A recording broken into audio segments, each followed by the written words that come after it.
গল্পের নাম পিঁপড়ে ও ঘুঘু। শিক্ষা: অন্যের বিপদে সাহায্য করলে আমরাও বিপদে সাহায্য পাই। এক গরম দুপুরে এক পিপাসিত পিঁপড়ে পানি খুঁজতে খুঁজতে নদীর ধারে এল।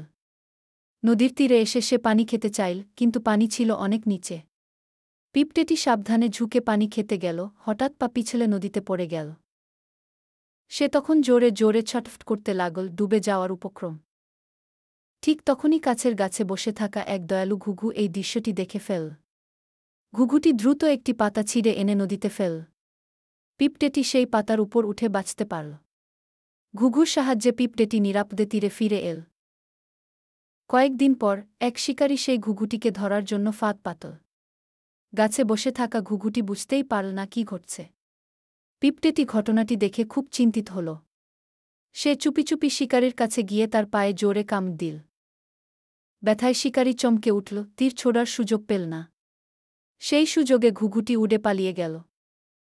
ঘুঘুটি তখন উপর থেকে দেখে হাসল আর বলল, বন্ধু, তোমার সাহায্যের ঋণ আমি কোনোদিন ভুলব না গি। পিঁপড়েটিও হাসল আর বলল, যে অন্যের বিপদে সাহায্য করে সে নিজেও একদিন সাহায্য পায়। শিক্ষা: অন্যের বিপদে সাহায্য করা মানবতার পরিচয়। একদিন সেই সাহায্যই আমাদের জীবনে ফিরে আসে।